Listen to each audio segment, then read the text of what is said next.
Hello दोस्तों, welcome to HSC academy. दोस्तों, आज की इस वीडियो में हम देखेंगे प्रोएक्टिव मॉनिटरिंग टेक्निक्स के बारे में, साथ में हम इनकी डेफिनेशंस को भी देखेंगे। तो चलें वीडियो को शुरू करते हैं। सबसे पहले हम देख लेते हैं कि प्रोएक्टिव टेक्निक्स होता क्या है। प्रोएक्टिव टेक्निक्स या जिन्हें लीडिंग इंडिकेटर्स भी कहा जाता है, इनका मतलब सेफ्टी मेजर्स जो किसी एक्सीडेंट या लॉस होने से पहले रिस्क को पहचानने, एग्जामिन और कंट्रोल करने के लिए किए जाते हैं। इन टेक्निक्स का मतलब रिस्क को जल्दी से आइडेंटिफाई करना, कंटिन्यूस मॉनिटरिंग करना और सेफ्टी के स्टैंडर्ड्स को बेहतर बनाना, बजाय इसके कि किसी इंसिडेंट के बाद इस पर रिएक्शन दिया जाए। प्रोएक्टिव टेक्निक्स में शामिल है safety inspection, safety audit, safety survey, safety sampling, safety observation, risk assessment and near Mrs report. तो हम अब एक एक करके इनकी डेफिनेशन को समझ लेते हैं। सबसे पहले है सेफ्टी इंस्पेक्शन।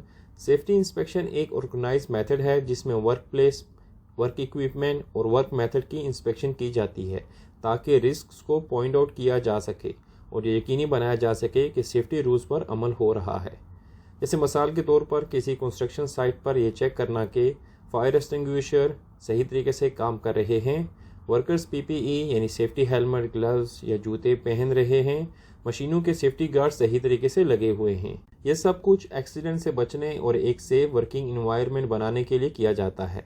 फिर है सेफ्टी ऑडिट। सेफ्टी ऑडिट एक डिटेल और सिस्टमेटिक रिव्यू होता है जिसमें किसी ऑर्गेनाइजेशन की safety policies, safe working procedures और सेफ्टी रेगुलेशंस पर इम्प्लीमेंटेशन को चेक किया जाता है ताकि ये यकीनी बनाया जा सके कि सब कुछ सेफ और स्टैंडर्ड मेथड से चल रहा है।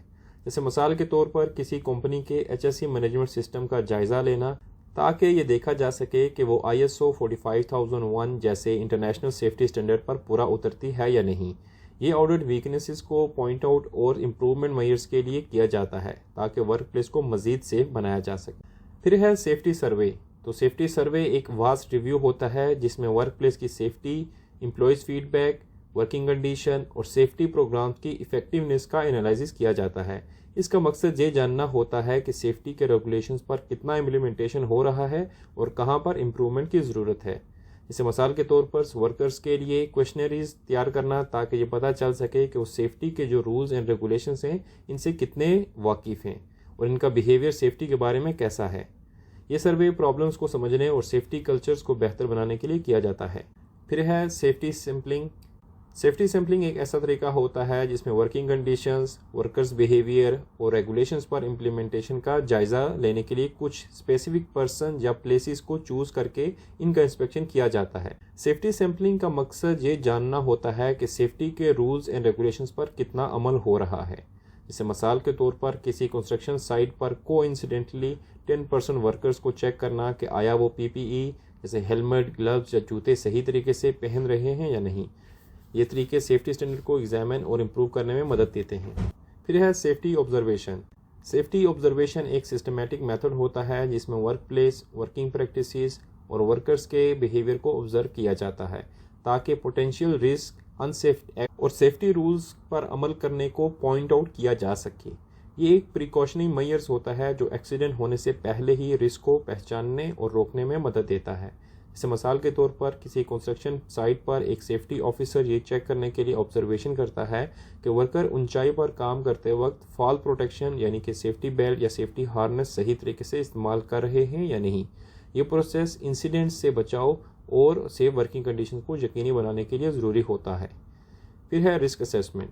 रिस्क असेसमेंट एक ऐसा प्रोसीजर है जिसमें किसी काम या जगह में मौजूद हाजर्स को आइडेंटिफाई किया जाता है, इनके इफेक्ट्स को एनालाइज किया जाता है और इनको कम करने या फिर ख़त्म करने के लिए सेफ्टी प्रोसीजर्स अप्लाई किए जाते हैं। रिस्क असेसमेंट का मकसद ये होता है कि किसी भी एक्सीडेंट से पहले ही रिस्क को कंट्रोल किया जाए ताकि इंजरीज या फिर फाइनेंशियली नुकसान से बचा जा सके। जैसे मिसाल के तौर पर किसी भी कंस्ट्रक्शन साइट पर अगर हाइट पर आप काम कर रहे हैं तो हाइट पर काम करने वाले वर्कर्स के गिरने का खतरा हो सकता है। तो रिस्क असेसमेंट में ये होता है कि काम करने से पहले ही जगह की इंस्पेक्शन की जाती है, फिर वर्कर्स के लिए सेफ्टी हार्नेस और सेफ्टी गार्ड रेल्स लगाना होता है और वर्कर्स को ऊंचाई पर काम करने के लिए ट्रेनिंग दी जाती है। ये स्टेप्स एक्सीडेंट को होने से पहले ही रोकने में मदद देते हैं। फिर है नियर मिसिस। तो नियर मिसिस इंसिडेंट एक ऐसा इंसिडेंट होता है जो एक्सीडेंट में बदल सकता था लेकिन लकीली कोई इंजरी या नुकसान नहीं होती इस इंसिडेंट से। ये इस बात का इशारा देता है कि अगर सेफ्टी प्रोसीजर ना किए गए तो फ्यूचर में एक्सीडेंट हो सकता है, जिससे इंजरीज या फिर नुकसान हो सकता है। इस मिसाल के तौर पर एक फैक्ट्री में एक वर्कर किसी शार्प मशीन के करीब से गुजरता है और इसका ग्लव्स इस मशीन में फंसने वाला था, लेकिन वो वक्त पर पीछे हट गया और कोई चोट नहीं आई। ये एक नियर मिस था, जिससे पता चलता है कि वहाँ सेफ्टी मेजर्स की ज़रूरत है, जैसे मशीन के गिर्द सेफ्टी गार्ड लगाना और वर्कर्स को लूज क्लोथिंग या ग्लव्स पहनने से रोकना जहाँ मशीन में फंसने का खतरा हो। तो दोस्तों, उम्मीद करता हूँ आज की इस वीडियो की मदद से आपको पता चल गया होगा कि प्रोएक्टिव टेक्निक्स क्या होती हैं, इनकी डेफिनेशंस क्या होती है और साइड पर हम इन प्रोएक्टिव टेक्निक्स को कैसे इम्प्लीमेंट कर सकते हैं। तो मिलते हैं अगले वीडियो में एक नए टॉपिक के साथ। तब तक के लिए आप अपना ख्याल रखें। Good bye.